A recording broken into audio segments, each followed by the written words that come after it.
Hi, everyone, and welcome back, I guess.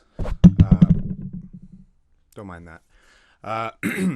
So I've been sitting on this episode for about 2 weeks now. We recorded it a while back, and I have been a lazy fuck. So I haven't released it yet. But the time has come. Y'all need your content. Y'all need your back and bone show. And I'm here to provide it. I'll feed you, baby birds. You just got to be patient with me. Daddy's here. So this is a really weird episode. It doesn't really matter that I'm releasing it late because it doesn't have a lot of pertinent content to what's going on in society. Me and Matt really just kind of go on a tangent here, and it's a lot of fun. It's really more than anything a throwback to those first couple episodes where we're just throwing out our absurd antics and commentary and bringing up any weird random conversations that we could think of. So I want to thank y'all for joining me and Matt, but he's not here to say it, so I get all the credit. You're welcome. Sit down, shut up, buckle up, pour yourself a drink, and have a good time. Enjoy the show.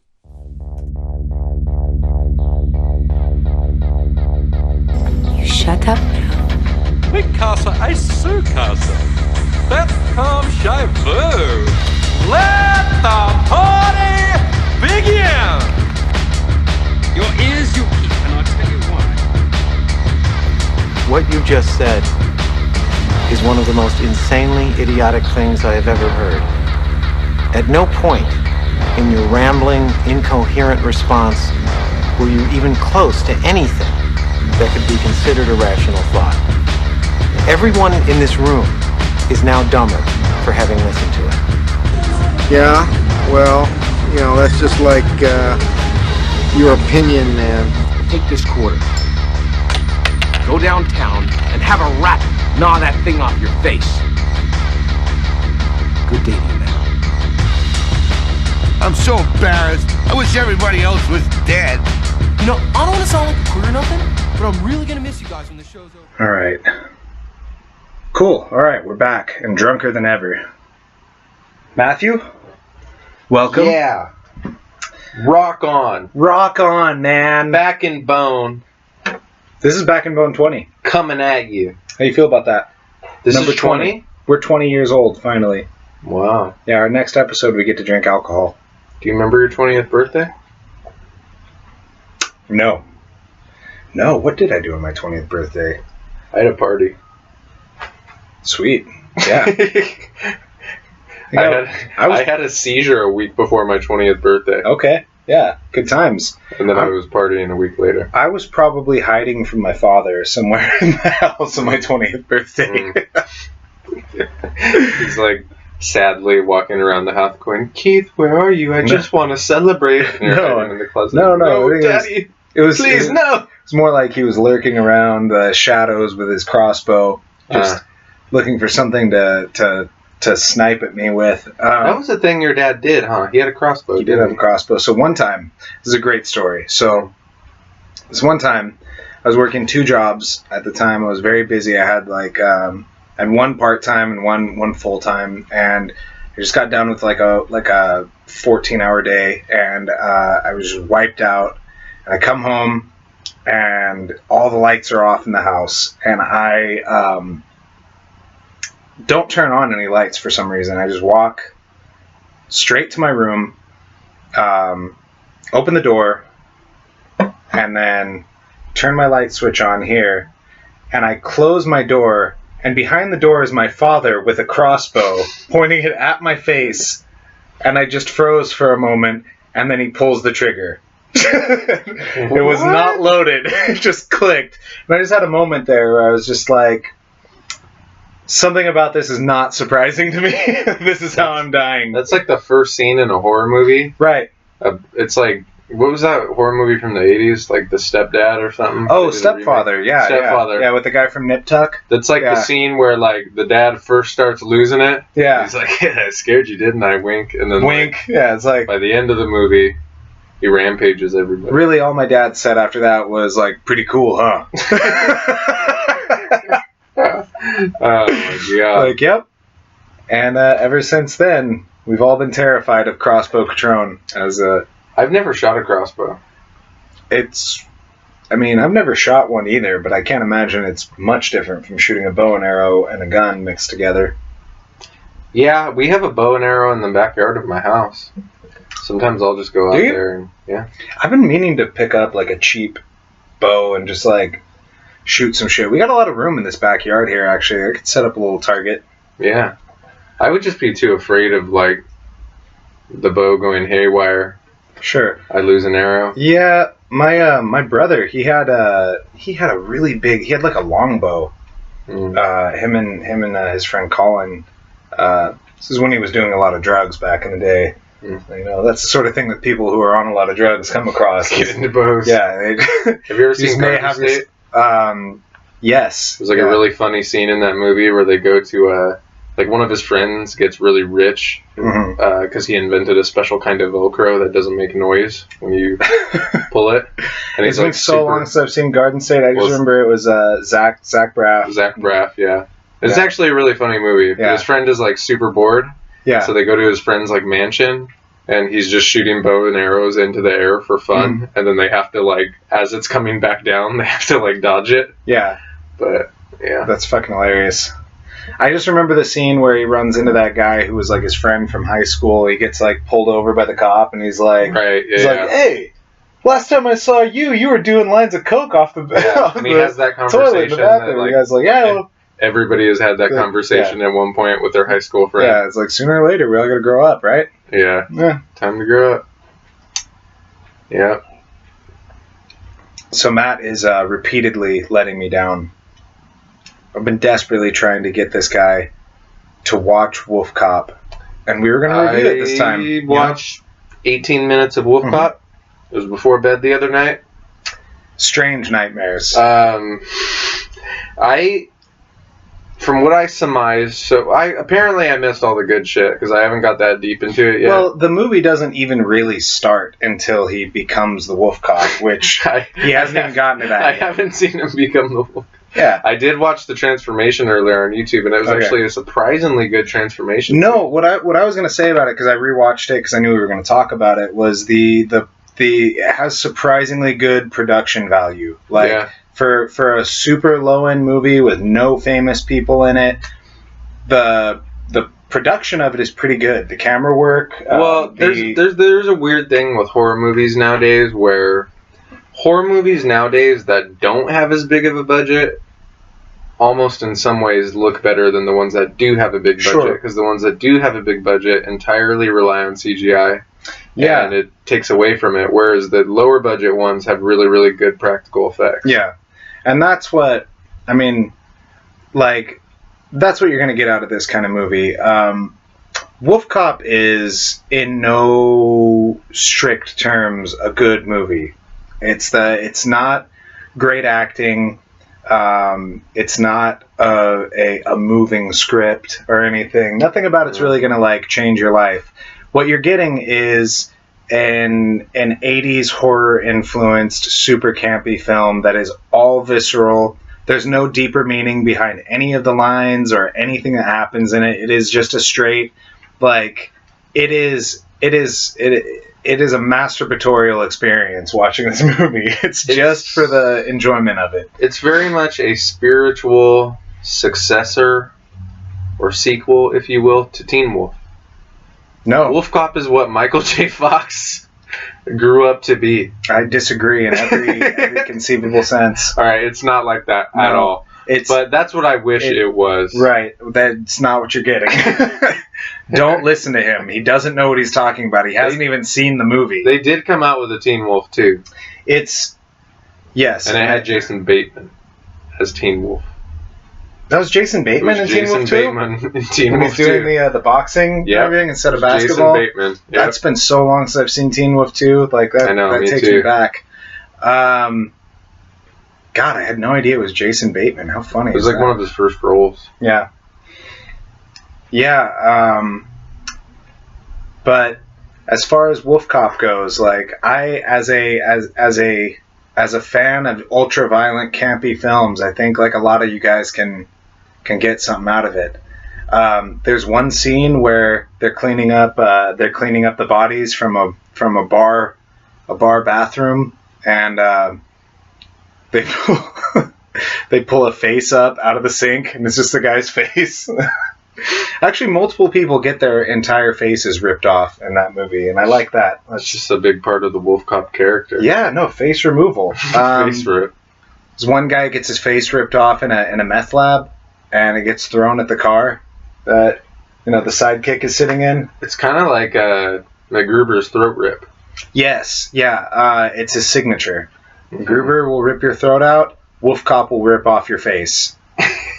MacGruber. I had my brother-in-law had never seen MacGruber, so like it takes a couple tries to really get anything out of that movie. I thought it was hilarious the first time I watched it. I love MacGruber, so I recommended it to him because his sense of humor is very much like he's into just like the very, like the Will Ferrell, like just the real goofy, silly humor.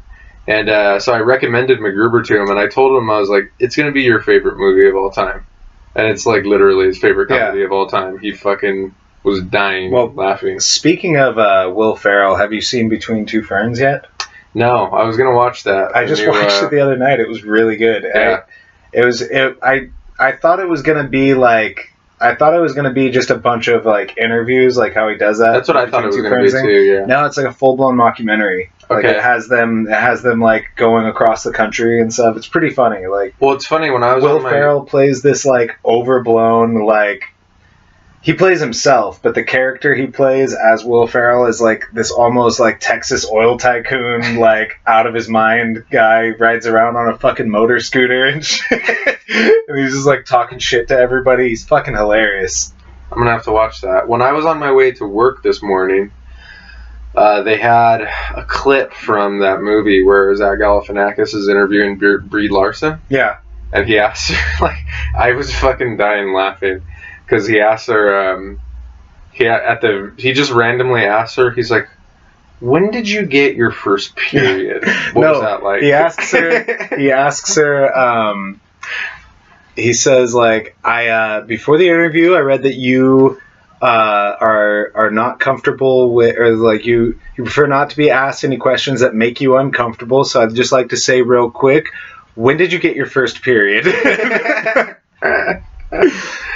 Man. I'm trying to remember the one that fucking killed me. I love that style of like that almost like the Sacha Baron Cohen style. Oh yeah. I love that style of comedy. Nothing makes me laugh harder than that. Like when I saw Bruno in theaters, it killed me. Like might have been the hardest I've ever laughed in theaters. Yeah. I never saw Bruno. You didn't see Bruno? No, Bruno is I find insanity. I love Sacha Baron Cohen. I think he's really funny. He's like a really gifted actor and everything. I think he's a little hard to swallow. I'm like never really in the mood for that. That is the perfect analogy for Bruno. Yeah. Like literally. Yeah. Because that movie is filthy.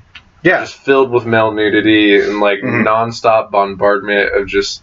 It is so. It's ultimately distasteful in the best kind of way. It's distasteful beyond your wildest imagination. Like it is. It couldn't even be released today. Yeah, it really couldn't. Yeah, like and I really appreciate that. I respect that. I think that shit like that should be out there pushing boundaries and shit. But I'm just not like hardly ever in the mood for that. Right. I don't really just want to put that on when I'm just like chilling after work or something. There's a scene in the movie where he has Paula Abdul come and talk about charity work that she's doing, and he just recently moved into his house, so he doesn't have furniture, and there's some Hispanic gentlemen outside doing landscaping work. So he pays one of them to come inside and become a chair. So this little like 60-year-old Hispanic man is on all fours, and Bruno's like, hey, have a seat. Paula Abdul sits on this man, and like it's just it's just full of shit like that, where he just makes these celebrities so insanely uncomfortable. That's fucking great. Yeah, the Ali G show just in general was Yeah, that like the the LG whole- show is ridiculous. like where all those characters came from originally. I think like a lot of people haven't actually seen that because that goes a little too deep. Ali G was. I still remember the first time I saw that. I just didn't know what it was. Right. I didn't know whether it was scripted or it was something. Yeah. You know, I wasn't really exposed to that style of comedy at that time, so I just didn't even know what I was watching. We got them all on Netflix back when Netflix was like a delivery service. So we had them all sent to us. It was yeah. So we watched them all in order like that.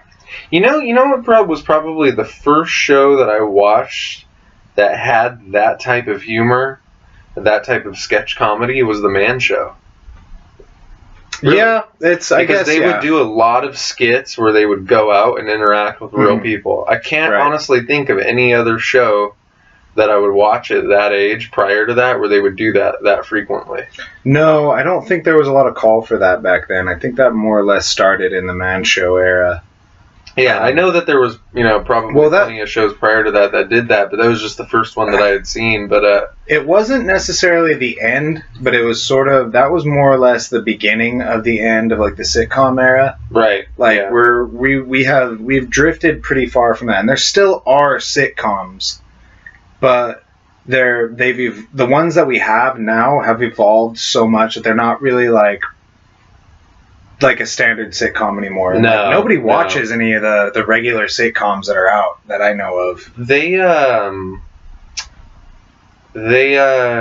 I think The Man Show deserves a lot more credit for, I don't know, that show. I've gone back and watched some of those skits and they're just so funny. Mm-hmm. Like The Man Show Boy, some of the stuff they would have him do. It's been so long since I've watched The Man Show. I didn't even watch it a lot back when it was new. I'm trying to think of a good example of they would just do some really, like, they had this one where Adam Carolla actually was he used to be like a contractor, so he has a really good knowledge of all things tools and cabinetry and all that shit. So they had him they had this skit where they would have Adam Carolla work at like a Home Depot. And then all of, if you've ever been into a Home Depot, all the guys who are coming in there, they're like, they know exactly what they're getting. They're like on a mish, right? Yeah. And he would basically go up to them and then he would try and stump them on like what they were looking for. And he would come up he was really experienced. So he would basically suggest ways that they could do it better. And like, he would kind of almost just like, what's the word? Like it's like he's challenging emasculate them or, he would it was like undercut them and shit. Yeah. I vaguely remember that. I kind of remember that. Have you ever seen Adam Carolla's movie that he made? The Hammer. The Hammer. Yeah. It was basically just his story. It was about him being a contractor that boxed. Yeah. The Hammer. Yeah, I've watched that movie like twice. I just watched it like a year ago because one of a friend of mine was like, they're really into Adam Carolla and they played it. It's like, if you like Adam Carolla, it's definitely a decent movie. It's not bad. It's kind of like a feel-good, semi-romantic comedy. That's kind of, dude, there's just some actors, alright, they just shouldn't be in the romantic role. He's too ugly. You're just not buying it, man. And sorry, Adam Carolla, we're just not buying in that role, dude. I'm also not buying all those people he was knocking out, but at the same time, I have heard that he's actually like got a really, really hard Have cross. you seen videos of him hitting mitts and stuff? I haven't, but I've heard people talk about it. I've heard that he's like super legit. Yeah, he can box like for sure. Yeah, like he's like there's a video online he's a actually. Serious high level boxer. He is. There's a video online of him. When you just look at him, like physically, you're looking at him like you would never get. I have a hard time with this. I know. I know. There's a video online of him holding mitts for Uriah Faber. He had him on his podcast. Yeah. Dude, he's super legit. Yeah. He knows exactly what he's doing. Right. I was shocked. Well, that was what I've heard, and that's why when you watch that movie, it's like it's the equivalent. It's based on him, basically. It's the equivalent to when you see Joe Rogan, spinning back kick a fucking bag for the first time, and you're like, what? You're like, oh shit! Fuck, I had no fucking idea. Yeah, I didn't know Joe Rogan had a better spinning back kick than anybody in the UFC. Yeah. Like that's how it is when you see Carolla hit mitts. You're like, fuck. Yeah, it's quite impressive. It's real shit. Mm-hmm. Yeah. What were we just talking about in the house? We were talking about Child's Play. Yeah, Child's Play. Yeah. So the new Child's Play movie, a lot of people really hated it, and I understand where that came from. I think people were really uncomfortable with the, spoilers, by the way, if you haven't seen it. We're going to be talking about some shit that happens in the movie. A lot of people really hated the rebooting of it. It was a totally different style of movie. One, the first 40 minutes of it, nothing scary happens. It's just it's a kid developing a relationship with his doll. And it's like an AI thing that is there's no demonic possession or anything. And I get that originally kind of made the original one scarier, that Chucky was after his soul, he wanted he wanted to steal his body, and Well, plus the chant, the original Ade Due Dembula, give me the power. Right. The little chant. It was a whole different feel. And then this one was an AI horror, which is timed pretty good for society, because that's what everybody's fucking talking about, is AI gonna ruin our lives or save us or whatever. But it's also kind of already been done. That was what I had against it, the whole AI going wrong.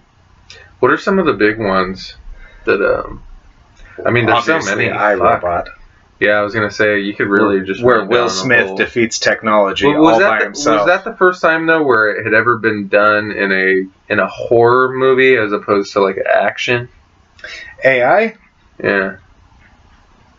It's mostly usually action and thrillers that it's been done in, right? I feel like it. I'm trying to. There's got to be another. I'm trying one, to remember some old ones though, because the idea of AI was it's 70 years old. Yeah, it's been around. It's been discussed and worked on since the 50s. So yeah, you could go. You could go deep. Mm-hmm. You could even just go to a fucking 2001: A Space Odyssey. Mm-hmm. Oh, there you go. You could go super far back. 2001: A Space Odyssey does have some elements of horror to it too. It's not strictly an action sci-fi movie. It definitely feels it's like any other Stanley Kubrick movie. It's its own thing. Yeah, it's dark. He knows how to make things horrifying in a different way. Yeah. And just like that, I always really liked that shot in 2001: A Space Odyssey where you have the I can't remember the fucking guy's name, but you have the main character Dave. Yeah, you've got him laying in that room. What are you doing, Dave? Yeah, you've got him laying in that all-white room at the end of the movie with all the statues, and even just something like that is weirdly scary, because it's very just to see this old man at the end of his life laying in this perfectly clean manicured room with these statues and all these, it's almost like juxtaposing that image of having all of your material surroundings being perfect, but your body is still going to age and decompose just like any other. Right. That's the reality of that. Sure. Yes, but there's also something just unsettling cinematically about that image. That's something Kubrick was always really good at, is just placing things in this unrealistically perfect way that you just feel you're not looking at something real. He was so meticulous with his detail that everything was made to look like a painting, basically. Right. I was going to say that. You feel like you're looking at a painting, but it's real things, and it was puts all you framed. Yeah. There's this thing on YouTube. God, what is that called?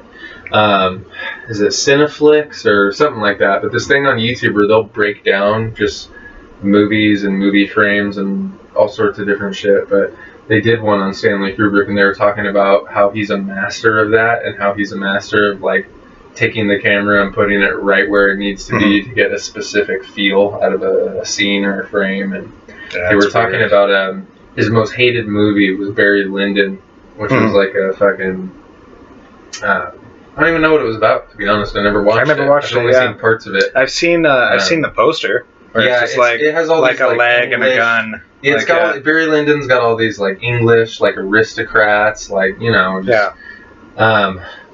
it looks boring, but I don't know. But there's a scene, and I think that's what they said. But there's a scene in the movie where You know, they're at a candlelight late at night, and I think they're playing like cards or something, having some drinks. And there's these two characters sitting across the table, a woman and a man sitting across the table from this other man. And this other man who's sitting across the table is banging the wife of the guy. Of course, why wouldn't he be? Right. So the whole idea, though, is how masterfully he's able to kind of position things to where you know, and they kind of know, but like, you know what I mean? It's one of those small, really subtle kind of things that he does. Yeah. But yeah. Anyway, I think it's called Cineflex videos. Really good You know, stuff like that. there's so many of those things. Like YouTube is just saturated with shit like that. That's all I really watch now. Yeah. 99% of the time I'm watching YouTube. My attention span has been demolished You've just by been, the internet. Your attention span has been annihilated. Yeah. I mean, I'll still sit down and watch a show, but it takes effort for me to sit down and watch a TV show or a movie now. It really does. I prefer that. Like I'm the opposite. I want to put something on and I don't want to have to change something. I want it to stay on and absorb me. Right. Let me get into this. I can still do that if I go to a movie theater or something like that, but if I'm at home, it's just there's so much temptation when my iPad's right there and I just want to pick it up and check it. And I mean, I hate that I do that, but it's literally to the point where me sitting down and getting through an entire season of a TV show is the equivalent to the level of focus it would have taken me a few years ago to sit down and finish a book. You know, where I have to like isolate myself and do it. And it's so weird. I never thought I would get to that point, but you need to smoke some fucking weed, man. I probably do. You just need to chill the fuck out, turn your brain off, and smoke some fucking weed. Yeah. You know, after a long day of like working out and training people and working, you don't feel like, you know, I just want to put something on and like disappear into it for a while. I do that, but I do that with YouTube videos, and I do like 10 minutes. But you gotta fucking change them every 10 minutes. I know, it's but like, dude, you should see the shit I watch. I watch fucking my wife must think I'm the biggest dork on the planet. I watch action figure reviews. That is horrible. That's the worst thing I've ever heard. And I still collect action figures. My nephew... I'll always be a collector, but I'll watch these videos where these guys unbox these figures, and they're breaking down, like, points of articulation and the paint job. Like, it's just ridiculous. It's gotten so bad. Man, I appreciate you, but, like, it's wrong. I know. My nephew watches videos of fucking garbage truck drivers just driving around. He sits there you know, laughing his ass off. Kim told me that your nephew's like super into garbage trucks. He likes garbage trucks. Well, he likes garbage in general. Like he likes the trash cans. He likes. He'll tell you everything about where that shit's going. If you go see him, the first thing he'll ask you is what is your garbage company? Where have you ever sat down with him and tried to ask him like where this fascination comes from, or no? Yeah, I mean, he's like... I don't want to encourage it. Questions. I want him to get away from garbage trucks. How old is he? He is 5. Yeah, he doesn't know. He doesn't know why he likes garbage. He's just like, I like fucking garbage. He just fucking likes garbage, man. I don't know. We'll get it sorted out, though. That is a very odd fascination. Yeah, I don't know where it came from. He just suddenly, one day, he just saw garbage, and it was like, this is it. This is the thing. This is... Wow. Which, you know... he could totally be a garbage man. They make a good living. You know, that's nothing wrong with that. Ambition. Yeah, man. What makes you happy? Do if you brought him to a landfill or something? He loves the landfill. Wow. Yeah, he loves it. It's his spot, dude. Everybody who is a rational human being hates the landfill. I remember having to go with... Oh, it's awful. I remember having to do these jobs with my dad when I was like 18, 17. But you're not a 5-year-old who's obsessed with garbage. No, but I remember having to do these jobs where we'd have to go back and forth to the landfill to drop off all this fucking trash, and it was just so shitty. I couldn't think of a shittier place to be. Like, literally, it literally just smells like shit. There's probably a lot of actual shit that is getting dumped there amongst all the garbage. Yeah. Yeah, no, we went there. We had to do a couple dump runs recently, and that was pretty rough, man. That was gross. But it is nice. It's like ripping off a Band-Aid, getting all that trash out of here. Isn't it crazy that there's parts of like Africa and some of these other like third world countries that are like they're just basically the whole city is a landfill. Yeah. Have you ever been to El Paso? No. That's it. For those of you listening in, El Paso is a toilet. Yeah. I drove through El Paso one time. Really polite, smiling man at the gas station just tried to get in our car. He was very nice about it. We had to inform him this was not his vehicle. It was like driving past, to be fair, we didn't hang out anywhere in El Paso. I didn't get a good feel for it. But as we were driving through it, there was like a whole mountainside of like little shacks and shit that people were living in. It looked like a third world country. It was pretty... That's the thing about the more other places I go to visit out of state, the more I realize, like, man, California actually is a really nice place. Yeah. You kind of take it for granted growing up here, but it's like... Well, it's expensive. It's hard to get by out here. Yeah. You know? But, essentially what you're paying for, you're literally, I guess, just paying to live here. Yeah, exactly. That's what it is. That's literally what it is, yeah. Mm. And you're putting up with all the other Californians to live here. Right. Yeah. Yeah. No, it's rough out there, man. There are places like El Paso that you just don't want to go to. And people fucking live out there. Yeah, why would they choose? I don't know. It just sounds shitty to me. It sounds hot, humid. Fuck that. Yeah. I'm going to Florida in a couple weeks. I've never been there before. Florida's cool. I went to... I only really hung out in Miami just during a layover on a flight one time, and it was just like... It was like I had a wet sweater wrapped around my face. The humidity is just so thick. Sounds wonderful. Yeah, it was...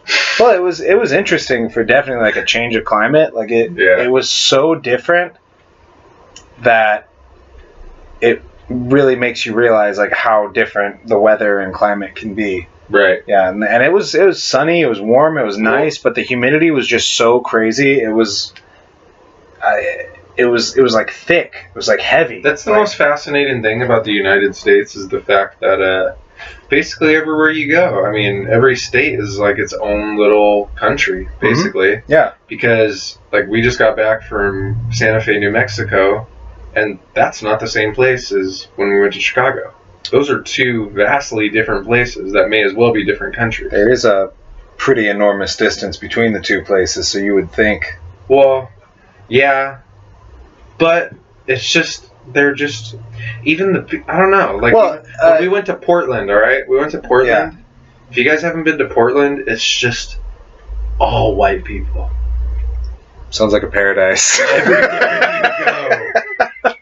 I was the most culturally diverse motherfucker there. Yeah. We went to that airport and I was like, holy shit, this is weird. This is like San Luis Obispo, but everywhere is like There you go, white people. Portland, that's where you go to escape your adversity. Escape the diversity. To escape your diversity. There you go. Yeah, there you go.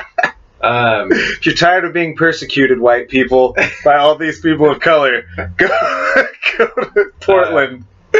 There used to be there was a podcast I was listening to that was really interesting, and they were talking about how it's weird because Portland is like the most, supposedly the most fucking progressive, like, you walk into restaurants in Portland and they've got like the sign that says, "We accept everyone here." Yeah, but there's only white people to accept. Right, so. they really go out of their way. Yeah, but then they've got... But also, like, how many places have you been to in the last 20 years that did not allow someone in for their race or ethnicity or anything? I mean, it's not like you see that happen a lot. Isn't that the ironic thing about it? Is like, all right, you've got a place like Portland where they're known for being a place. Anybody can come in here. It's like, yeah, anybody can go into a Starbucks, too. But it's kind of like, all right, you're doing it in Portland. Well, whoop-de-fucking do. So is every other place here. Yeah. If you walk into a place in fucking bumfuck Arkansas that has a sign like that, now that's impressive. That might mean something. That's progressive.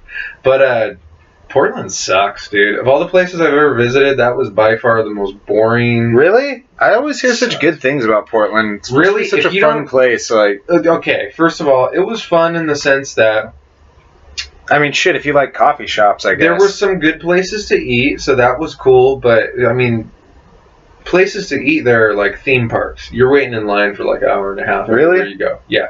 Everywhere is a wait. Mm-hmm. And then you walk around, and the city's just not that cool. You've got fucking homeless people everywhere. Have you ever been to the Tenderloin in San Francisco, which is we talked about brutal? that. That's like, there's whole chunks of Portland that are that. Yeah. They don't give a fuck. Yeah. I mean, it's just, and like, sorry, I don't want to sound like a dick, but I just don't want to be around homeless people all the time. Nobody does. Homeless people don't want to be around Homeless people don't even want to be around homeless people. Yeah. So yeah, it just wasn't that fun. I don't know. It was like a way shittier version of Seattle. Seattle was really cool. Seattle's cool. Yeah. I like Washington. Seattle, yeah. That's a place that you gotta have. You gotta have a lot of white people in too, though, because they're the only ones who could survive. You don't have vitamin D from the sun. There's a thing that the podcast I was listening to, I got off of this, but Portland apparently used to be like, they literally would not allow black people in. That was like a thing in Portland for a long time. That's probably why they have signs on the doors now. They literally were not allowed. So I think that's what happened. Is they went so long where they were so oppressive, and they just went the fucking other way. Mm-hmm. But yeah, Seattle was fucking cool. Like if you have plan on going to Portland, just cancel that ticket and go to Seattle instead, and you get all the cool kind of progressiveness you would get from Portland. Just go a couple extra miles bigger city. Yeah, that's way fucking cooler. Mm-hmm. Because Seattle was Space Needle. Yeah, and well, make sure you go the right time of year too. We went in September, and it was like it only rained one day. It was really nice, but unless you want to go there for the rain and the snow, you know. Nobody wants that. Fuck you. I like it. I'm good. I like when it rains here. True. Their rain is different than our rain. Good point. What about the snow, dude? The snow sucks. The snow. The snow is so overrated. We went to Mammoth last December.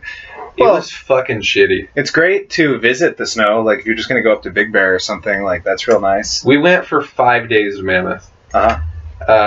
We skied on the first day. Skiing? Mm-hmm. It was okay.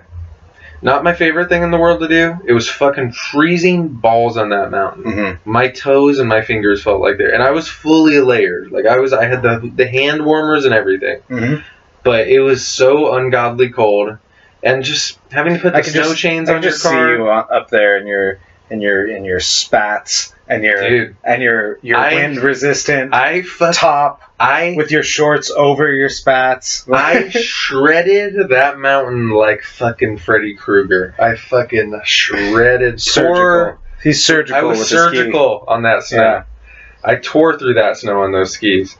But with that being said, I was over it after like a day. Mm-hmm. Once you'd mastered skiing, once I became a skiing expert, I was good. And it was perfectly juxtaposed because in December, we went to Mammoth. Mm-hmm. It was okay. Like I said, a little too cold, a little too snowy. Then we went to Hawaii in April.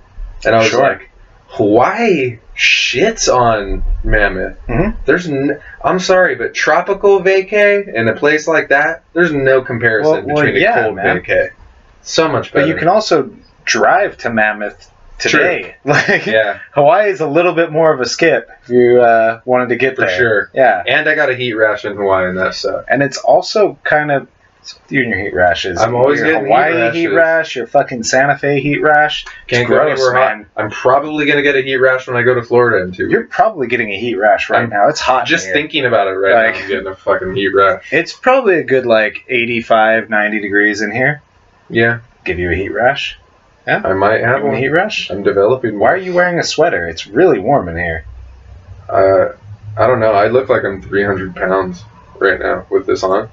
Like, look at the way I just have melt. No idea what the hell you're talking about. I just go like this, or I just melt into the couch. How fat does Matt look? I go like this. Can we get some comments? Big old boy. Matt needs a little motivation to get back in the gym. He's really slipping right now. His abs are only like a little bit showing, and he's trying to show them through his sweater right now with his excess breathing. But he's really disappointing me, and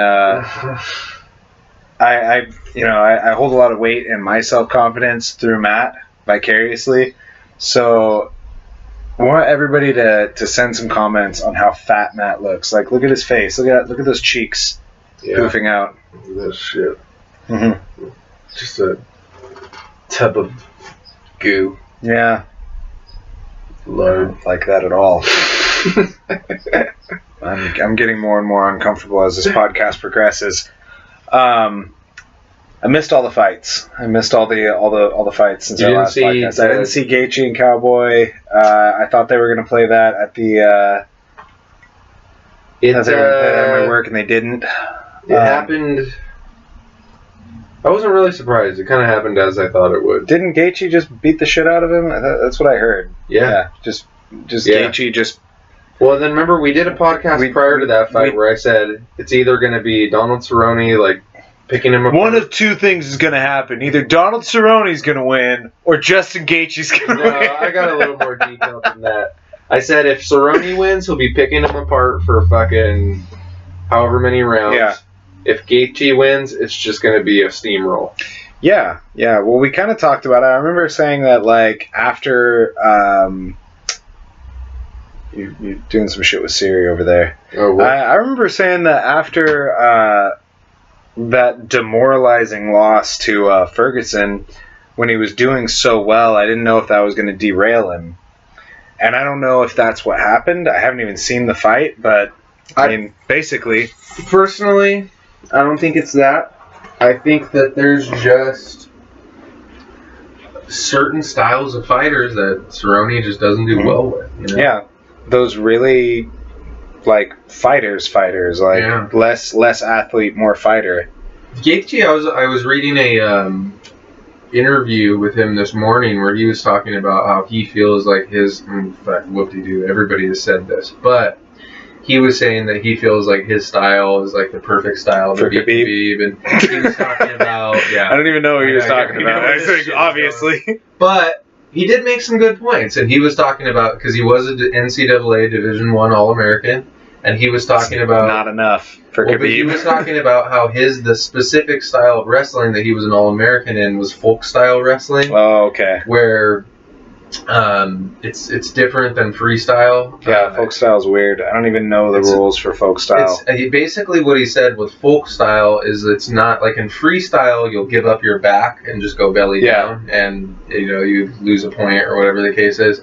But with freestyle, he said it's way more wild and like scrambly. Yeah, folk style. You mean folk style? Yeah, folk style is way more wild and scrambly, and he just said that the specific style of wrestling that he does, he thinks would give. Well, isn't that's what Ben Askren is, right? He's folk style. Yeah. I don't know the rules of folk style. I've never done folk style. I've done a little bit of Greco-Roman. I've done some freestyle. Most of my wrestling is collegiate rules.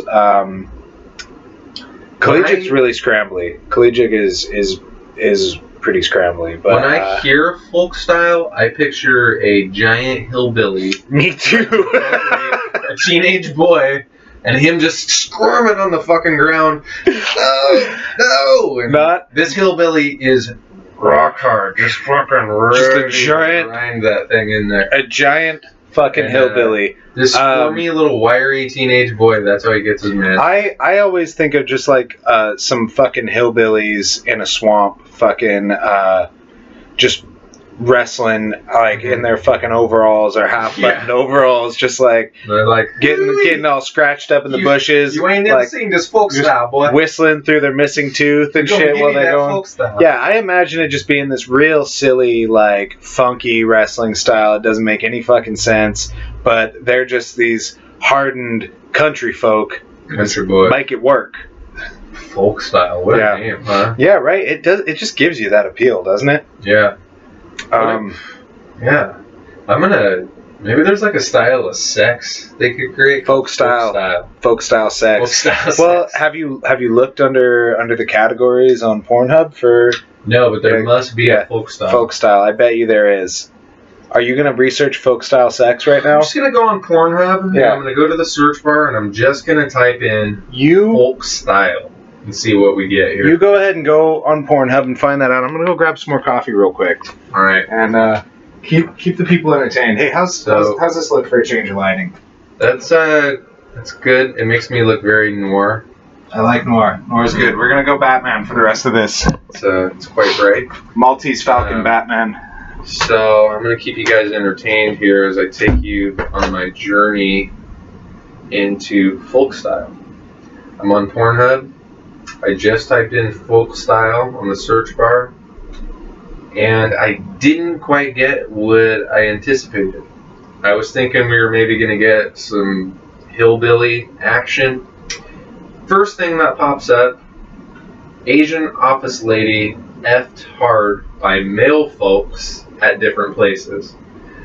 What an odd place to insert the word folks, huh? Like when you hear folks, like I'm gonna go see some really nice folks. Hey, there's some nice folks. But to insert it into the title of such a heinous pornography video seems odd, I would say. Asian office lady effed hard by male folks at different places. And that's pretty much it. That's actually the only... Actually, no, there's another one. Here we go. Grown folks effing. Grown folks effing? Pretty much it. Oh, yeah, I like this angle a little bit more. I pointed out the absurdity of... So I typed in folk style on Pornhub, and the first thing that pops up is Asian office lady effed hard by male folks at different places. And then I illustrated how absurd it is to insert that word into that heinous porn title. Right. Like typically if you use the word folks, you're talking about, hey, I know some really nice folks from this place. When I greet tables, I always say, hey folks, how we doing today? Right. Yeah. That's really bastardizing that word. It into a disgusting, vile porno title like this. Yeah. That's really just distasteful. Read that again for the people who we may have One more time for you guys. One more for everyone. This is probably the fourth time I've read it. Asian office lady effed hard by male folks at different places. Wow. These were just a few folks just trying to fuck an Asian office lady. They were looking for an Asian office lady. Different places. Wow, isn't that something? Just some folks. What is the world coming to? That's sick. Apparently they're coming to folk porn. That's just fucking... That's vile. They're coming to Asian office ladies in folk porn. Makes me sick. I appreciate it. I think the more things people can jerk off to, the more different style walks of life we can respect. Hey, to folk porn. Yeah, you know, whatever. With, so yeah, I looked away to see if I could find something to cheers with, but I could there's not. Some empty glasses over there, but that's bad luck. So we're not going to do that. Yeah, whatever blows your hair back, right? Mm-hmm. Yeah. Yeah. Yeah. Whatever you can put in an Asian office. Yeah. What are we looking forward to that's coming out right now? Joker movie. I know we've talked about that a couple times. Yeah, we went over Joker. Yeah, we've already, you know. Oh, I saw the trailer for this movie that Taika Waititi's coming out with called Jojo Rabbit. You seen the trailer for that? I've passed by it. I haven't watched the trailer yet. It's a Jojo real Rabbit. goofy, like it's like about Hitler and like the Nazi youth. Yeah. But they do it like a weird, almost like Wes Anderson style, like comedy. Never actually heard someone say Nazi without the T sound. Nazi? Yeah. Yeah, here we go, guys. Let's see what you have to say about that. If you think I say the word in weird.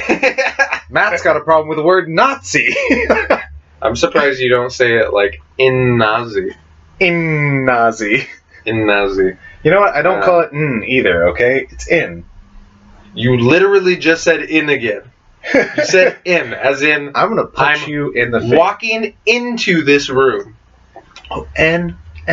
That's... See? N, you did it. The letter N. He proved that he does have the vocal... He's not a dolphin, okay?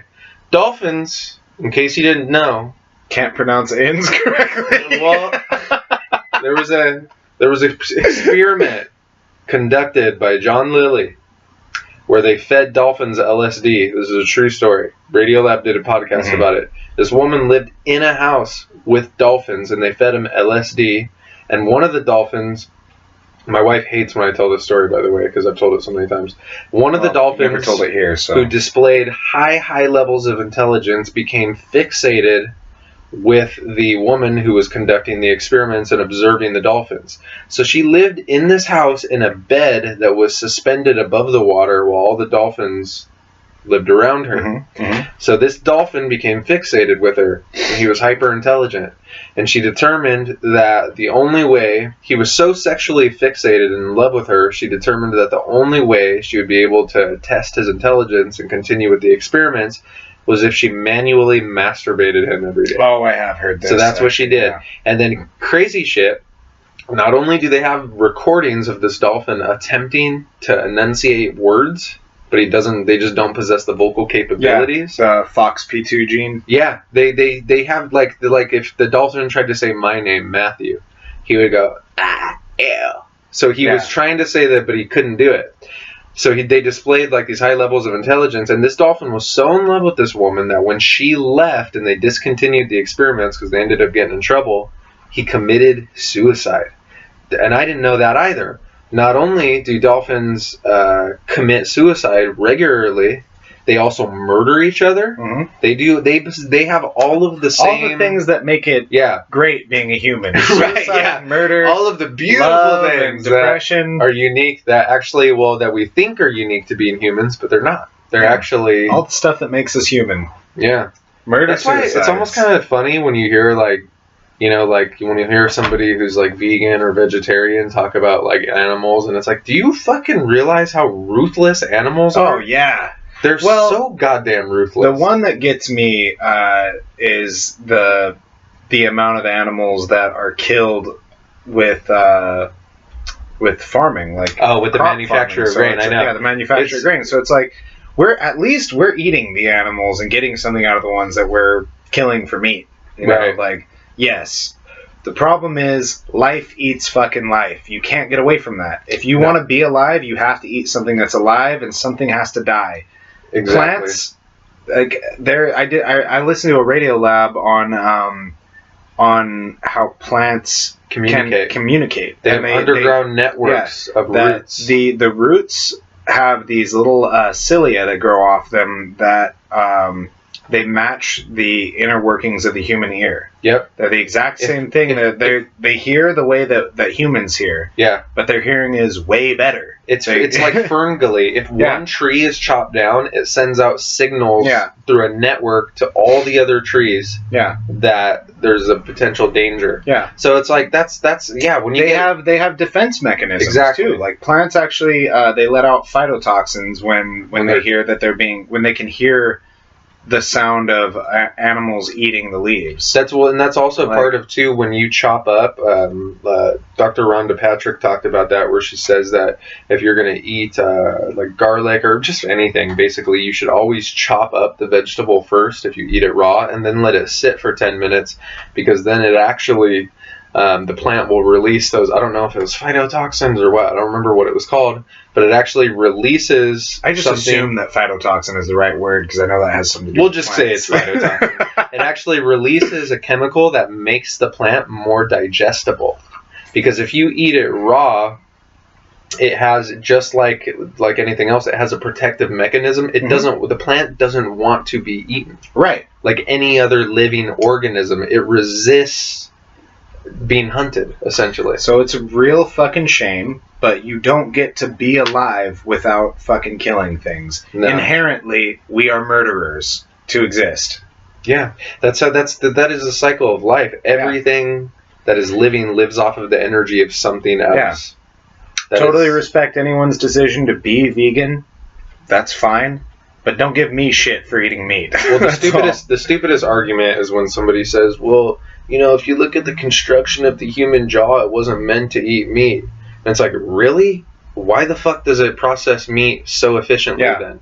Why does your body digest the amino acids found in meat more effectively and more bioavailably than it does with any broccoli. other protein on the planet? Like the vitamins in most vegetables, more of that gets just destroyed in the digestive process than. That's the thing that people don't. Did you know that the vitamins you get in a piece of meat are more bioavailable to you than the vitamins you get in veggies. Yeah. You get more vitamins from red meat, and you like a piece of liver is gonna give you more nutrition than like a fucking mountain of broccoli. A piece of liver is so new. It's people talk about like kale or spinach or whatever being a superfood. Animal liver is the most nutritious food on the planet. Yeah. It has like enough vitamin K to last you for literally about a month. Yeah. It is the highest source of beta carotene on the planet. It's like 100% bioavailable. You eat that and you're going to get all the nutrients out of it. And if you're just taking it from a practical standpoint, when a pack of wolves kill a fucking deer, what part of the body they all fight over to get to first? The liver. Because they know it is filled with nutrients. I was going to say the testicles, but whatever. Well, hey.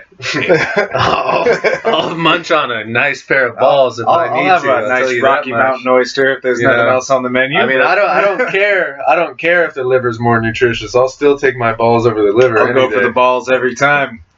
All these idiots are over here fighting over the liver. I got my choice of the what? Isn't that sick? That monkeys, when they like lose it, when they attack people, beat the shit out of you, they will rip your nuts off. Oh yeah, they go straight for the genitals, the hands, the eyes. Because they know that's how you reproduce. Yeah, that's fucking vile. Yeah, vile creatures, man. Yeah, they did that to that dude who survived. I can't remember like what the story was. Some dude just recently got attacked by fucking chimps and they just ripped him to shreds and he got fucking rescued. But like, for what, dude? He has no eyes, he has no genitals, he has no hands, no feet. He's just like like a mouth rolling around. Like, call me crazy, but you take my eyes and my genitals, I might not want to live. Finish the job. That's all. You may as well kill me. Don't fucking rescue me at that point. I basically have nothing to live for anymore. You take my genitals and my eyes.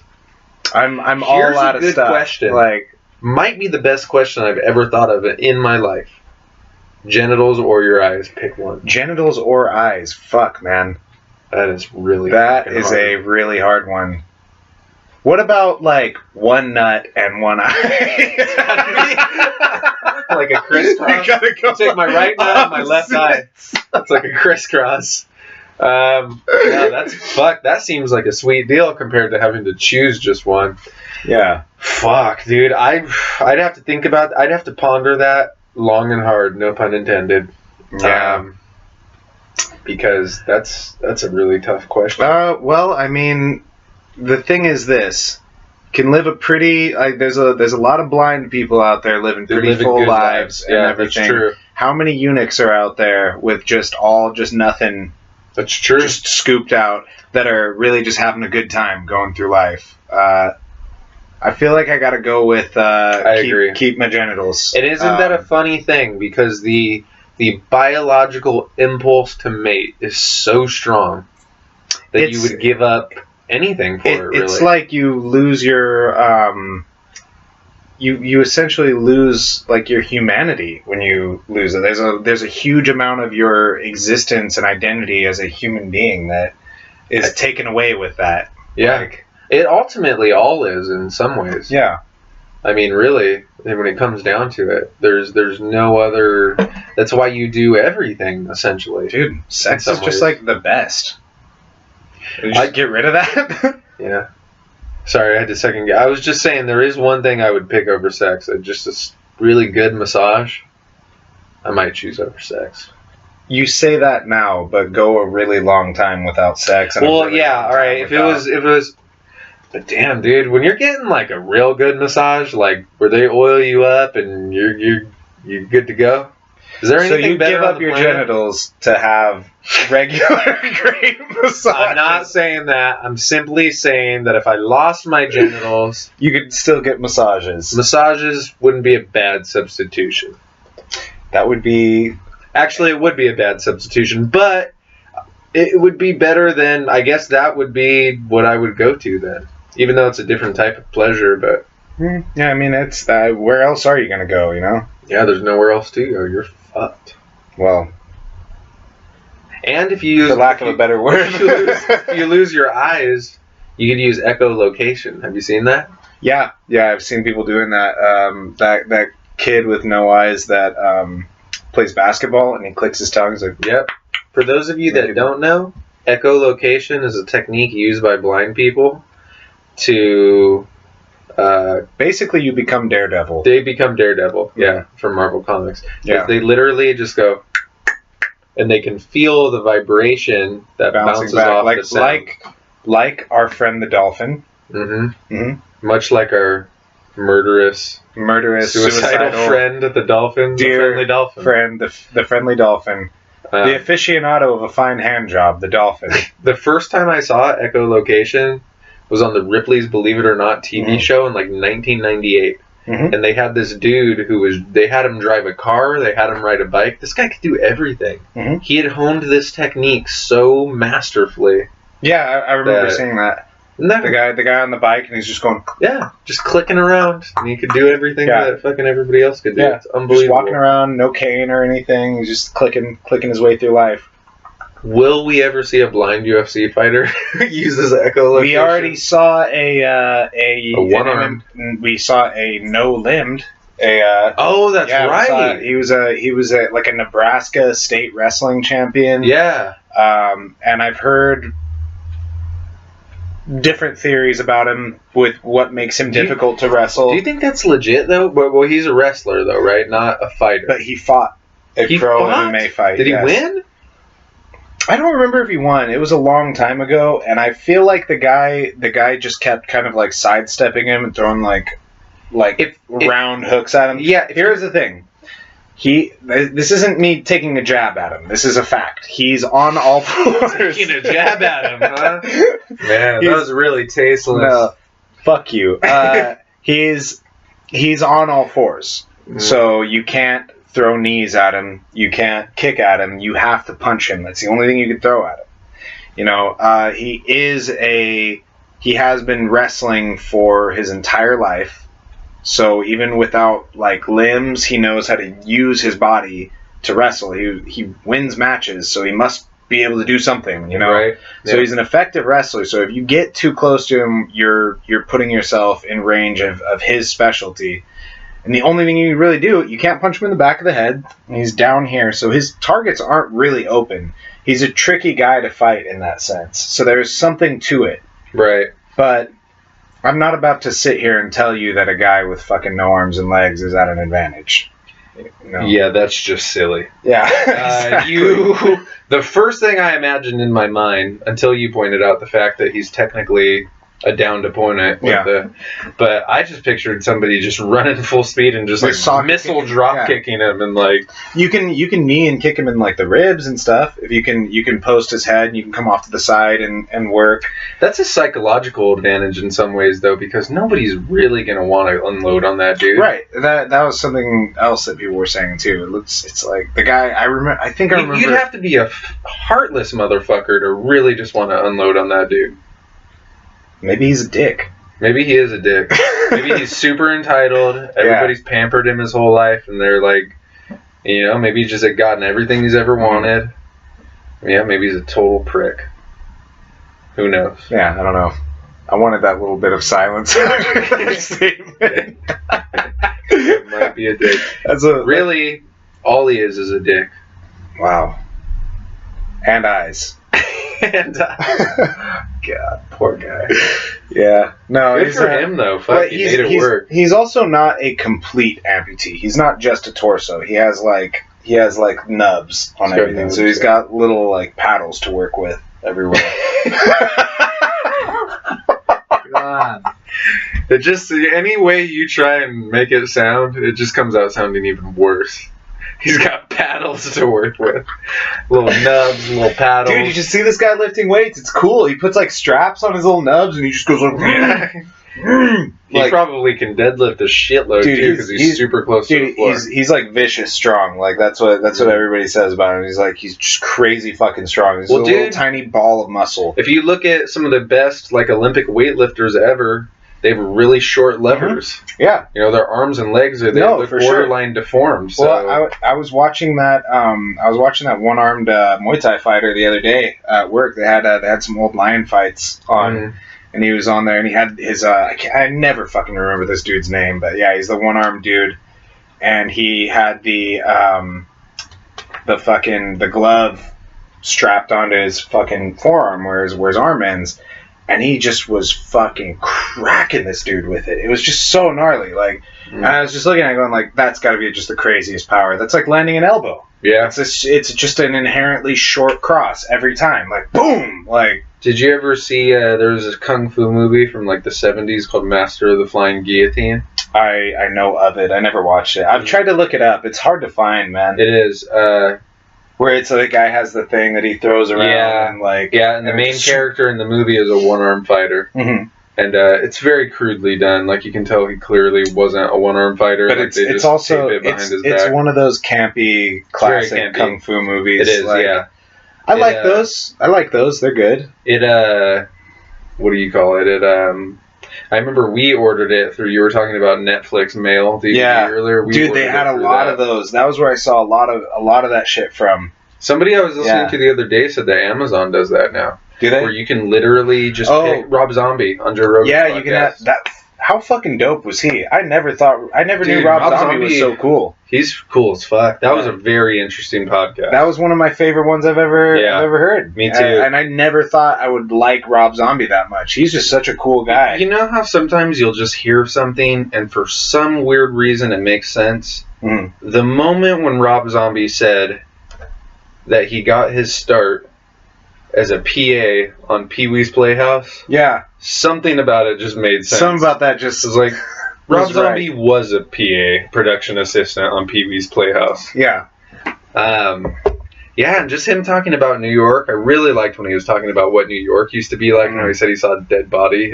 I was just thinking about that on the way over here because I was driving from work and I was over there by Skyway. And I remember when I was 5 years old, me, my dad, and my brother were driving in that exact... Because I saw a bicyclist over there. There's always a lot of bicyclists out there. Mm. And I saw a bicyclist out there, and I was thinking about when I was 5 years old, I remember me, my dad, and my brother driving, and we found a dead bicyclist out there. Mm. He had just died. He had a heart attack. That's crazy. He was like a younger dude, too, from what I remember. He was like probably in his late 30s. Or Ramon Deckers. Dude, he just was riding his bike, and he was just... it was so crazy. That's how Ramon Deckers died. Yeah. He was like just had a heart attack or something. He was just on his bike. He had a fucking heart attack. We were just driving by in my dad's little truck, and this was like 1995 before cell phones. So like we're driving by, and my dad was like, "What? Fuck, is that guy all right?" So he just pulls over, and me and my brother are just like standing there looking at him, you know. And the guy's just laying there in the gutter, like he had just had a heart attack. So my dad checked his pulse and everything, flagged down the next car, and then it was like a half hour before the cop got there.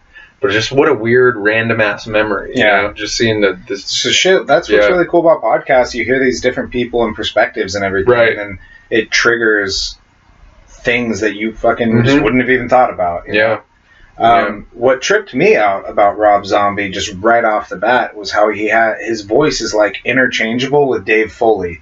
The whole time I was listening to it, I just thought, it sounds exactly like I'm listening to Dave Foley. I never even picked up on that. But you know what's funny, dude, is when I was listening to it, I remember, because Dave Foley has a very distinct voice. He does. That's why it was so weird. I remember thinking, who the fuck does Rob Zombie sound? I remember he just sounded familiar to 100% Dave Foley. Like, all the way. Yep. I love Dave Foley. I think he's... Kids in the Hall, dude. I used to watch Kids in the Hall when I was younger. Yeah. They were always dressing up. Tapeworms. Remember they were always big. They were always dressing up like women. Yeah. It was that weird Canadian humor. It was that. Well, it was like borderline Monty Python humor. Yes, it was Canadian humor was like a mix of American and British humor. Very much. I love Kids in the Hall, dude. That shit was great. Yeah. But I didn't want to like jump into that. Like, you just caught me off guard with that fucking that Rob Zombie thing. You know, I didn't want to jump away from what we were getting into.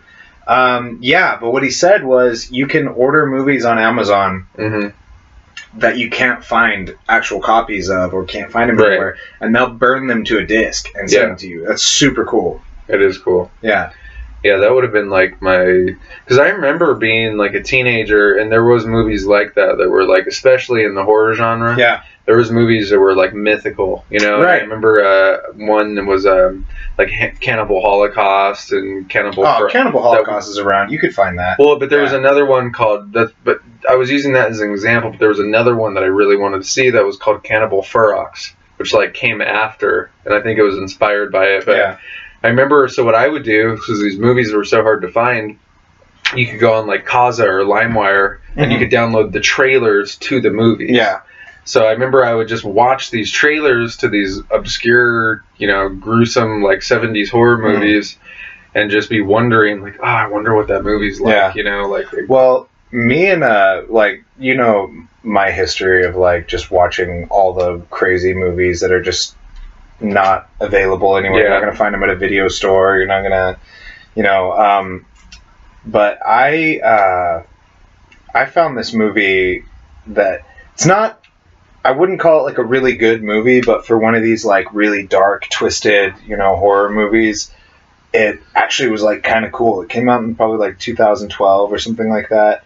So when I was still living in Santa Maria, I watched it with my sisters. It was called Necromentia, just stupid generic like horror movie name. And it just had some really cool shit in it. It had some cool, like, scary scenes, like, really unique stuff. It was very, like, it was really, really dark and unusual. And now you can't find it anywhere. It's not online anywhere. I can't fucking find any links to it. Well, that's kind of the weird thing about... So it's turning into one of those mythical movies that, like, if you know about it, you know it exists, you can find it, you can Google it, and it'll come up. But it's hard to find like actual watchable links to it. Yeah, I just Googled it right now. Kind of looks like a like Clive Barker. Yes, it's very Clive Barker. It's very Clive Barker inspired. It's very like demonic, and there's some like really twisted shit in it. There's a lot of blood, but it had some really like unusual things that you just wouldn't expect. Like there's this opening scene where this girl is in like a torture room, and this guy is like, he's like going through all of his like, this guy with a mask on is going through all of his fucking tools and everything, and like he cuts her finger off, and like there's like metal music playing, and you're like, okay, this is some fucking torture scene. This guy's gonna be the murderer or whatever. And then he cuts the music, and then he cuts the girl down, and then she's like with her finger like hanging from a thread, she goes to her purse and like pulls out some money and gives it to him. Like, it's just like weird shit like that. And it's funny when you go to Rotten Tomatoes for it, the very first review that I came across, it was a user review, because this movie is so obscure that they don't have critic reviews for it. Oh, of course not. No, it's much too obscure for that. But the first one that they have, the guy says, "This may be the most disturbing, darkest, satanic, evil, crazy, sadistic horror movie I have ever seen. The story is just so dark." Yeah. So basically, he said what I had to say about it. The movie probably has the most disturbing characters I have seen in a very long time. It's very, like, it really... Yeah, there's a scene where a demon visits, like, a teenager who's, like, he's like, special. I don't know if he's, like, supposed to be autistic, but he's really, really poorly plays an autistic kid, if that's what it is. He's just very, he's very, just LD. He's hardcore LD. And do you ever watch any of Jeremy Saulnier's movies? No, I don't know who that is. I may have did, I've only seen 2 of his movies, but he did Green Room and Blue Ruin. I watched Green Room. I didn't see Blue Ruin. Did you like Green Room? I liked it okay. I wasn't that... I give it a 7. I wasn't too wrapped up in it, but it was entertaining enough. Yeah. I didn't feel anything exceptional from it. I liked that they played Nazi punks fuck off because I was a big... That was a pretty cool scene. Like, that was a really cool scene. And it was like perfectly like timed. And, like that one was a cover. Yeah, no shit. Yeah. That I did like how they were a group of like I liked how it contrasted the fact that they were like some like fucking little bitch kids that thought they were fucking hard because they were punkers, and then they got dropped into the real world and like real hard people. Exactly. Like, that movie did have some really the way that some of the kills in that movie, the context, it was really like stomach turning. It was pretty gritty, pretty stomach turning. Like when the kid gets his arm hacked up by the machete. That part, even just thinking about that, I'm like, can you believe that? That's the guy who ran himself over with his car. Anton Yelchin. Yeah, that was it. Green Room, I think, was the last movie that they released with him. I think that was his last movie. Sad story. But he was a good actor. He was really good in Green Room. Like that scream that he does when they're hacking his arm up. Like they're super like.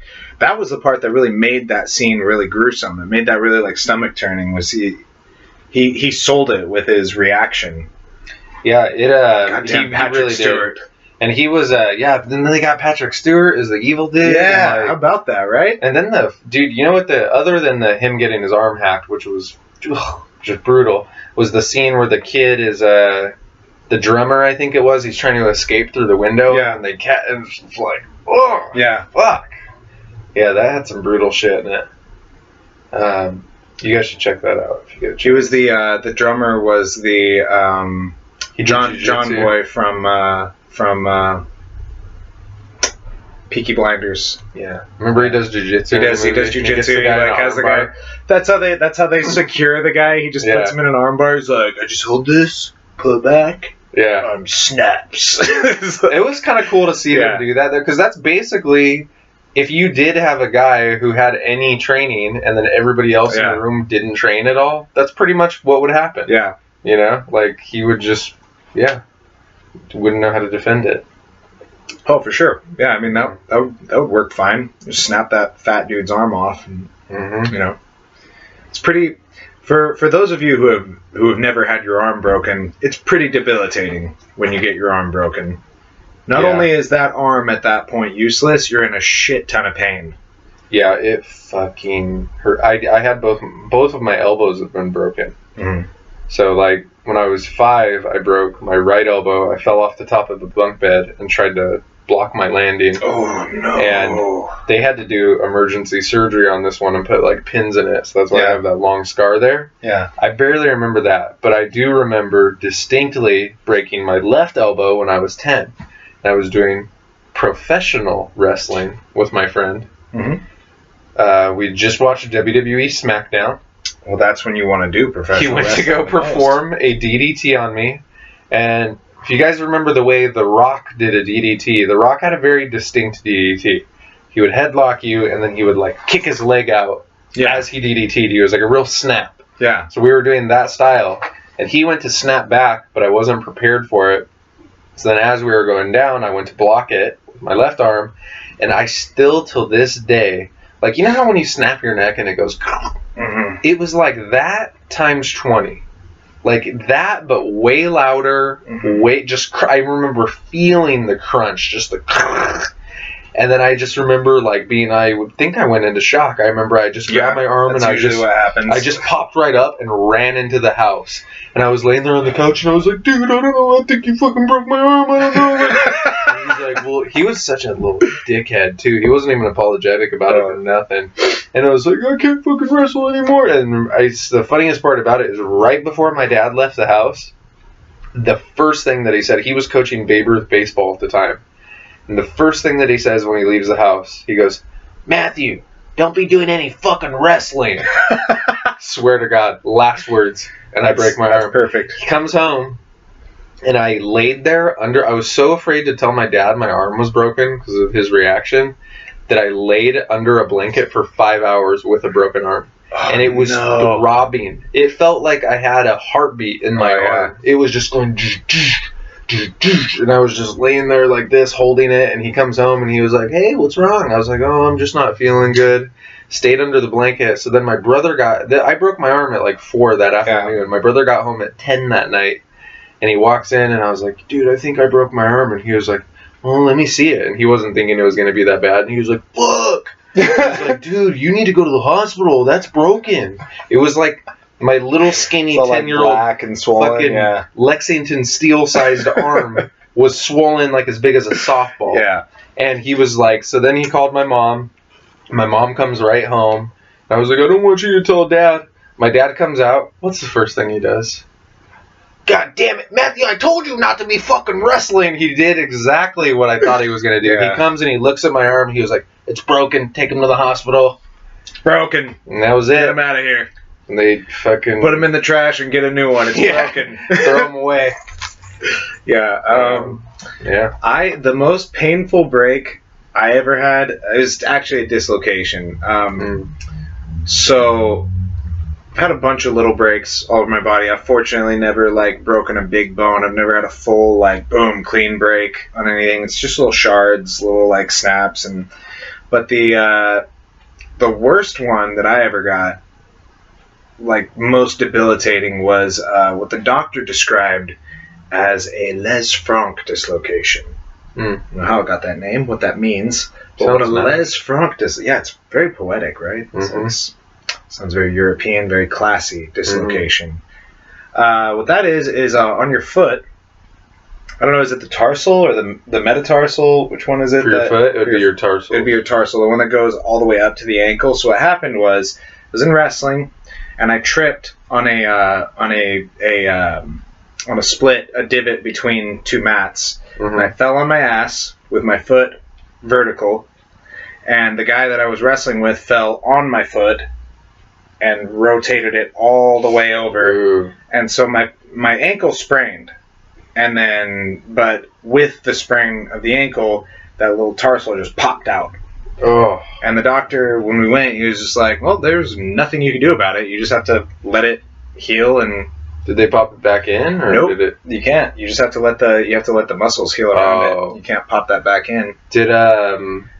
I feel like I've heard of that before. Isn't that something that's like really the reason why it's called the Les Franck? It's very common in a certain activity of some kind. I think that's no idea. I've never researched it. It's kind of like, when you hear about people getting the Tommy John surgery. Baseball players get that a lot. So baseball players, they all have to, the pitchers specifically have to get this like Tommy John surgery for their arm from throwing. But I think Les Franck is tied to some other sport that it's common in or something like that. Well, it sounds very, very civilized. Maybe it's like polo or something. Yeah, that's what it sounds like it would be. I was thinking tennis. Maybe I was trying to run down sports in my mind. How often are you popping your? Well, I guess tennis you probably dislocate your ankles a lot. There's a lot of like running around and. Yeah, you could break them ankles in tennis. Tennis could be a place for that. I just feel like it's more of an upper body thing because that's what we're really focused on. Tennis elbow. Yeah, tennis elbow. My foot was fucking useless. I was on crutches for a while off that. Like I couldn't walk. I didn't do shit. I was fucking miserable. It's all purple and ugly and swollen. Have you remember that there was a few years back? It was probably like 6 or 7 years ago. There was a UFC fighter that broke his dick having sex with his girlfriend. True story. Yeah. Wait. He broke his dick off. Off? Yes. Like not. Well, all right. I should clarify. You can't. I don't think you can just full blown break your dick off of your body. Like boom, gone. But he broke. You can break your dick. Yeah, I've heard you could break your dick. So his girlfriend was riding him. Yeah. And this is true story. His girlfriend was riding him reverse cowgirl, and she broke his dick.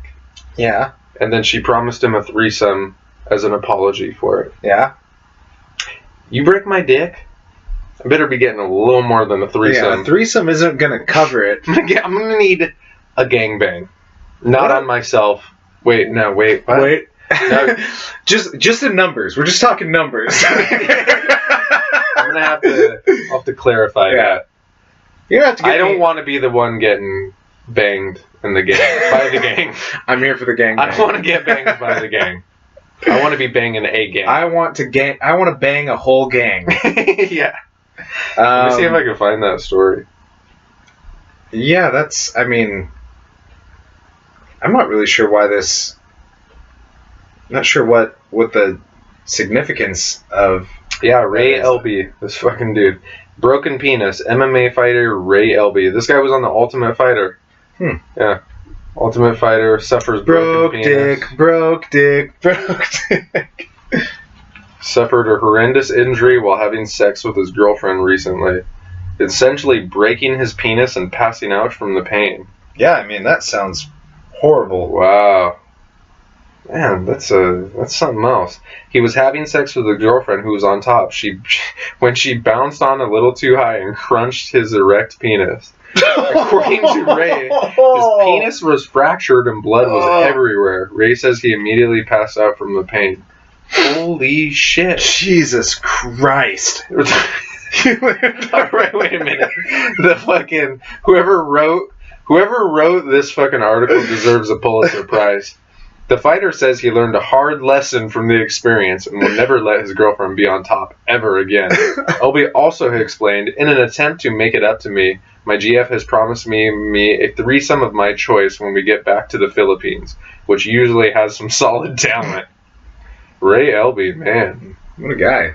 I like the way he describes the women in the Philippines as solid talent. Solid talent. I like that. Yeah, this is an article that's going to be... this is Bleacher Report. This is going to be like... A lot of people are going to see this. He's like, yeah, there's a lot of talent in the Philippines, I'll tell you. It was originally on TMZ. This was from... I'm trying to pull up what year this was from. I believe it was 2012. So it was actually like... They even got a picture of this dude on the stretcher. So they didn't just... It wasn't like internally broken. Like it's... Oh, God, she bounced and crunched. I'm picturing like a fucking Looney Tunes cartoon. Where this dude's dick is just spraying blood like a fire hose all over. God, that's so horrible. Oh. How do you recover from something like that? Like... I don't think that you do. I know. I think you have a John Wayne Bobbitt penis. No. You ever seen John Wayne Bobbitt's penis? I've heard of it. I don't want to see it. You have to see it. Now you have to see where it. It's like it's got like a fucking pump on it. Well, John Wayne Bobbitt did a porno. It says Franken penis.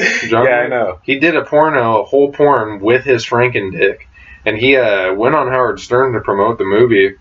Yeah, it was really sad. Howard Stern was just clowning him about his dick the whole time. Poor guy got his dick chopped off. Yeah, I know. Yep, there it is. Reattached. So it's a Franken penis, all right. I mean, it's very obvious. That doesn't do it justice. Oh, man. Yeah, something else, huh? He can't even really get it, like, hard, too. I mean, it doesn't... You get your dong chopped off, it's never going to work the same way again after that's that. sort of the thing. It's just really sad. Yeah, that's fucked up, man. Oh, that's the worst one. That's the worst one. Because you can clearly see where it was... Yeah. Oh. That's rough, man. That's pretty fucked up. There's been a lot of genital mutilation happening in this episode. This is okay. Yeah, I'm gonna get rid of this. Yeah, there's too many dicks on that screen. This is probably the deepest we've ever gotten into genital mutilation in specific. We should just call this episode "Genital Mutilation." Oh, man. I don't think anybody's clicking on it if we call it that. If we call it genital mutilation, it's either going to get a lot of clicks or none at all. Yeah. That Brazzers episode, the one that we like wrote Brazzers on it, that one got like... I know, isn't that funny? Yeah, it's fucking hilarious. We had an episode we did that it was complete audio. It's like, what did people think they were going to get? It was total audio. It was a YouTube video, and it has like substantially more views. Yeah. Because it had Brazzers in the title. Yeah, just because it has Brazzers in the title. That just goes to show you sex sells. Sex sells. But who's buying? Not the people who picked eyes over penis, I guess. Mm-hmm. Mm-hmm. They're not buying. Mm-hmm. They just want to That would be a good poll. I would like people to really comment on that and let us know. You go on penis or eyes? Yeah, eyes or penis, guys. I think basically every guy is going to say eyes. Women, though, what if you reversed it and told women choose between your vagina and your eyes? I think most of them would choose their eyes. Probably. I don't know. I mean, neither of us are women. It's really hard for us to comment on that. I know a lot of women, and I feel confident in speaking for them and saying they're picking eyes. Most women I know are comfortable being told what they think by men. Exactly. That's the point I was trying to make. As long as we say it, it's probably what the women are going to agree with. I feel like I can speak for them. Yeah. I've got sisters. I teach Pilates, okay? Oh, that's true. You basically run a stable of women. Exactly. Yeah. Oh, man. Yeah, all right. So that puts us at pretty close to an hour and a half. Do you have anything else you want to talk about today? This one has been sort of just a free run episode. Shit just got weird on this one. Yeah. It was fun though. I had a good time. Back and Bone Show, back at you. Follow our shit. So like, subscribe, follow, share, so that we can get some attention because we clearly need it. We're lonely. Yes. Anyone out here in Santa Maria, AG, up to Slow and shit? I'm doing Muay Thai, teaching martial arts out in the area. Mm-hmm. Get with me, people. And sweet little Matthew here. Show him your sweater. Represent yourself. Get this microphone out of the way. This is the gym that I train out of. But my classes are called Core 4. So if you ever want to come take one of my classes, look for Core 4 on Mind Body. Yeah. Get our social media. Bone Catrone, Instagram. Always pick. What did we learn from today? You're listening to the Back and Bone. Always pick your bone over your eyes and listen to this podcast with your ears. As long as you don't lose your ears, you can always listen to podcasts. Mm-hmm. With your bone still intact. With your bone intact. You don't need your eyes. The Back and Bone Show, we respect your decision to keep your bone. All right. Support that. We support that. All right.